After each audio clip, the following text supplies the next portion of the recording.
Hello, everyone. We're here at the ADSA meetings with Dr. Henry Holdorf from the University of Wisconsin, soon to be Purina Mills. Henry, welcome to the Real Science Exchange. Thanks, Scott. Now, I understand that you presented a poster this morning, and the title of which was The Effects of In Utero Exposure on Growth and Feed Efficiency in Holstein Dairy Calves. Um, how'd that go this morning? Did you get a lot of tough questions? It was a little slow early in the morning, but it picked up as the morning went on. Pretty good interest in the poster. Yeah. Why don't you give us an overview of the poster, the data that was presented today, and some of the key findings? Yeah, so what we did is fed prepartum cows rumen-protected choline, and we were interested in potential in utero effects on early life growth and feed efficiency. And what we saw was during the first 2 weeks of life, that the higher dose that we fed tended to increase average daily gain and feed efficiency compared to control. Do you think these higher daily gains would also help with disease problems in early life? So that's an important perspective about this experiment. In these Holstein calves, we actually had a pretty high incidence of abomasal bloat, and that abomasal bloat was mostly during the first 2 weeks where we saw those improvements in average daily gain and feed efficiency. Um, we're thinking that it may be where choline can help during those gastrointestinal insults, that it may be part of the story that it's helping during those. Okay, thanks. Gentlemen, I forgot to introduce my co-host for the session this morning. Got Dr. Jeff Elliott here on my left, and on my right is Dr. Pete Morrow. I I see part of the study was that a linear response to choline ion intake. Can you explain how the cows were fed to so we could get that type of measure? Yeah, that's a good question. So most of the research in rumen-protected choline has been with top dress. So you're specifically targeting an amount of choline. The way we did it in this experiment is we want to be a little bit more consistent with how choline's fed in the industry, and so we mixed it into the TMR. And what that means is that the actual amount of choline that was consumed by the cow depends on her dry matter intake. And so what happened is we actually had a range of choline intakes from about 6 grams up to 24 grams per day.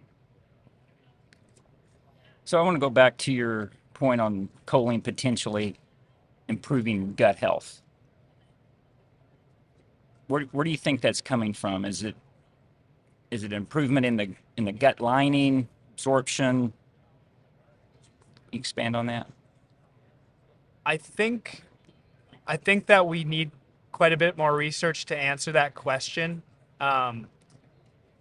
If I can speculate a little bit about a potential mechanism, choline's important for neurotransmitting in the brain and gut development. So this is a speculation that We like speculation.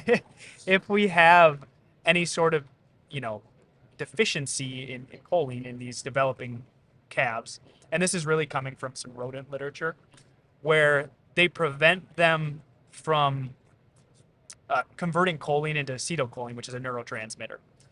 And what they see is poor gastrointestinal development. And so obviously we don't have an aggressive deficiency like that likely in these calves, but that's kind of where my line of thinking going is, can we impact that with in utero choline supplementation? So based on that speculation, then, are you thinking it's more of an in utero effect versus a colostrum effect?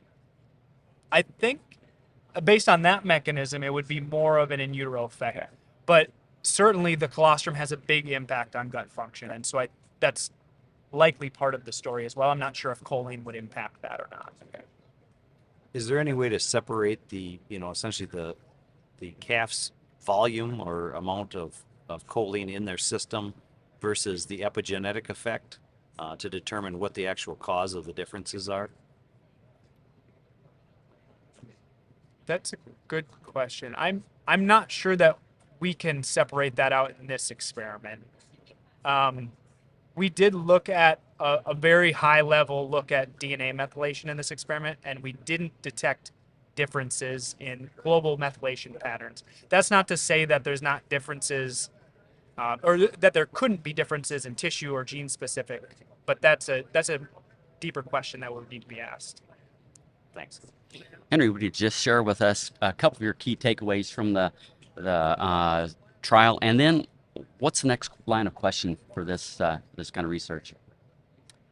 So I think the key takeaway from this experiment is that there's potential additional benefits beyond what's been established for cows, postpartum cows. So these calves, I think it's an important area if we can impact vulnerable young animals and potentially help them during disease insults. I think that's an important area, and more question. We need more research on this area.